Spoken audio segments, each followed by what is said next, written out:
It is a serious issue with high-rise buildings, which was discovered tragically because of the Grenfell Tower fire. 2.5 years on, hundreds of buildings are still covered in flammable cladding, but that number is disputed. Campaigners argue the true figure is far higher than the government estimates. Today, people living in those buildings and the politicians representing them came to Parliament to demand action to make their homes safe. Rags Martel reports.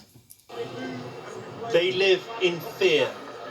Residents who worry every day their home could be the next Grenfell. It's very, very difficult. Emotionally, it's very difficult. At times I do think, sorry. Briar lives in Rivington Apartments, Slough, now deemed dangerously unsafe with big bills looming. This is difficult. We're all by ourselves amongst all these people affected. We don't know how long, what impacts it will have on our life. It's very difficult. Every day is a struggle at the moment. End the cladding crisis, do what's right.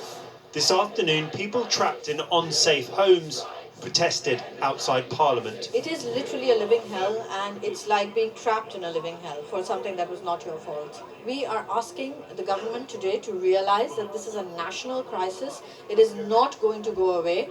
Since Grenfell, the government's promised to remove all flammable cladding, but more than 2.5 years after the fire, 310 buildings still have dangerous cladding on them. However, these are just the government figures, and crucially only look at one type of dangerous cladding called ACM. But take a look at this. This fire in Bolton last November spread by a different type of cladding called high pressure laminate, which is just as flammable and just as dangerous.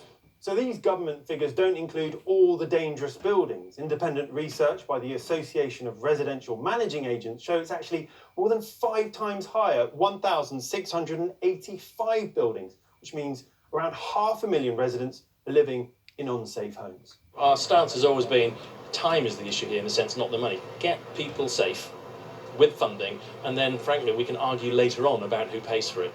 Manchester and London, north and south. From London to Manchester, residents everywhere live in homes with flammable cladding. They're living a nightmare.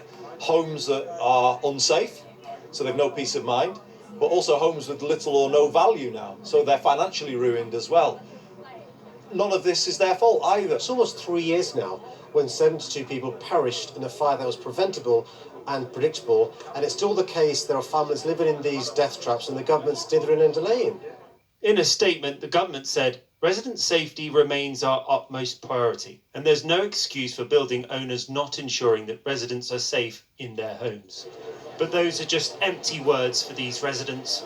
All they want is an end to their cladding crisis. Rags Martel, ITV News, Westminster. Well, from problems with the outside of buildings to issues inside homes, people living on an estate in Barking have complained for months about their heating. Now, with the cold weather, their situations are worse. Ria Chatterjee has spent the day with 2 people who are part of the Residents Association, hoping things will get better and warmer soon. Yeah, good, thanks. Nice to meet you. Imtiaz Ali launches into his story.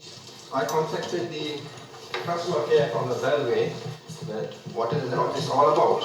And by the time we get inside the flat, it's clear why he's asking questions. They get hot from here till half of it, but they don't get hot. It's cold over here. So how much is his heating costing? It's to £1.10. So every day you pay £1.10. Without using the hot water and the heating. Even if you're not using it? Like I told you, last month I was on holidays. 1 month everything was switched off, but still I had to pay £32 to them. Them is L&Q Energy, a company that provides communal heating. They say the standing charge is the occupant's contribution to running the system. But I didn't buy a plate from L&Q. I bought it from Belway, and Belway never told me. Imtiaz can't change his heating provider. So you're saying that if you'd been properly informed about this heating system, you would not have chosen to live here? Yes, that's 100%. I would not have chosen to live here because of that expenses. I'm the only person working because of small kids. My wife, at the moment she's not working. A couple of estates on, there are more problems with communal heating. And it's happened the last, say, 2 Christmases, where we've had a shutdown, no hot water, and you can't get in contact with anyone.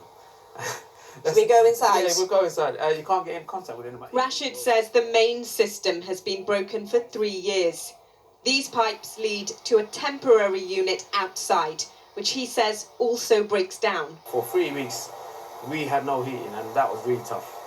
Yeah, especially with I had 2 young babies at the time, and you know, to try and keep them warm, I'm having to wrap them up. Who do you think is responsible for this ultimately? It will be the company that obviously built the building, and that would be Bellway. The crux of the issue is just down to money. They only care about the money. Had they really been concerned about their residents, this problem wouldn't have persisted for 3 years. We contacted L&Q for comment, but didn't hear back. Bellway says it remains committed to resolving any customer care issues that are brought to their attention. Ria Chatterjee, ITV News.